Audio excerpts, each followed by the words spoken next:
If you've ever played a game like Phasmophobia or Inside the Backrooms, I bet you've always noticed that constant lingering feeling in the back of your head, a feeling of uncertainty and dread. Well, that, my friend, is psychological horror doing its magic. These games focus on your mental state, intentionally shaping their storylines and scenery in order to create a space where you, the player, start to question your own thoughts and actions within the game. But let's get onto the creepy stuff. 1 week ago, a game called Exit 8 was released out of nowhere. Looking into the game, I found it was published by a solo Japanese indie developer, named by Koto Kenochi. I cannot pronounce that, but on Steam it says Kote Create, so that's easier. I watched the game's trailer and it seemed interesting enough to buy. Something about being trapped in an endless underground passageway just appealed to me. And wow, did this game surpass my expectations. Psychological horror could not get any worse. But now, here's my breakdown from the 5 hours that I played the game for. And at the end of the video, I'll be going over why this is such a great example when it comes to psychological horror. The game starts off with you standing in an underground passageway. You'll first notice what looks to be a businessman walking in your direction with a briefcase and phone. For now, he seems irrelevant, although you'll find out that it's not the case soon. All you probably know is that the game told you to observe your surroundings to find the exit, which is partially true, but it's much more complicated. Looking at the doors and posters, you don't notice much and decide to make your way through the hallway.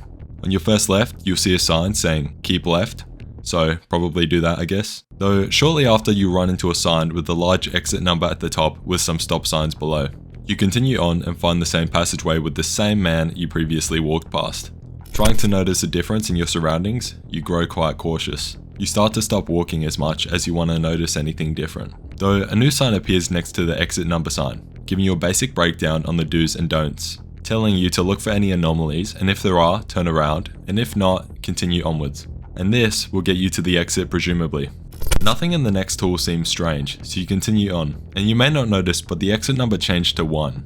Onwards I went, same as usual, though I turned to my right and I saw a vent was leaking black goo. I went on not thinking much of it, but then using my big brain, I decided to find out what actually classifies as an anomaly. And well, that solved all my issues. An anomaly is something that deviates from what is standard, normal, or expected. Wow. My learning process may have been a bit weird. I stared at the guy walking for 30 seconds just to see what he did, and he walked. At this point, I started keeping left as I thought maybe it was some sort of ritual I had to do. The sign changed to 2. I had no idea why, nonetheless, I went forward. All was the usual until I passed the man and the lights flickered off. Because this scared the crap out of me, I ran straight through. Which I shouldn't have done because the lights flickering counts as an anomaly. Hence, I should have turned around as the sign said. So what did I learn from this, and how did I manage to escape?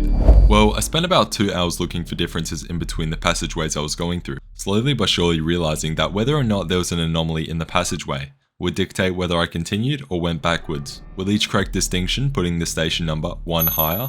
But every time you either missed an anomaly or mistook one for nothing, the number resets. I started off pretty good, first realizing that one of the 3 doors, or one of the 2 vents, could have the chance to not be in the passageway. As I learned each individual anomaly with trial and error, everything became much more clear with time. A few of my early discoveries included a face being on the ceiling, a moving security camera sign, a wrongly checkered floor, the businessman having a weird smile, then some other things like the flickering lights and black goo from earlier. Though, onto some of the more dangerous anomalies. The flood. This one is quite easy to get right, but of course you can easily die if you get too close. The fake exit. The painted man. I wanted to test my limits, so I ran towards them and it was a close call. The door. Let's just say if you choose to go through it, you're not coming back out. And lastly, we have the fast anomaly. It speaks for itself. There are quite a few more that I haven't mentioned, although now I'll be going on to how I actually managed to escape.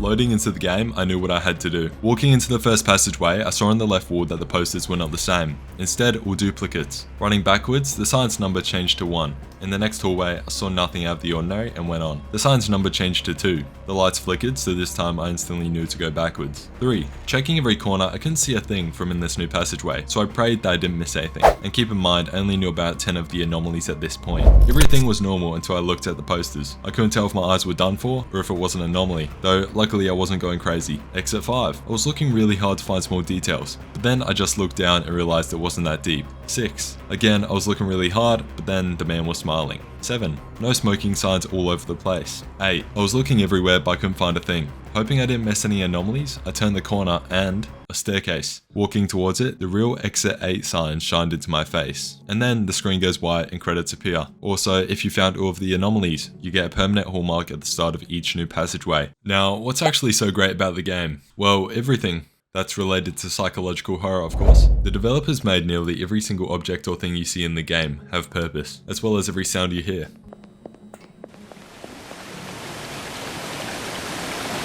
Combined with the unique style of gameplay, I'm assuming some inspiration was from PT Silent Hill, Exit 8 just makes for the best psychological horror experience. Well, a short one. And it also costs $5, though I'm sure you can scavenge some pennies off the floor. But overall, it's a game that'll mess with your head, so feel free to check it out. Peace.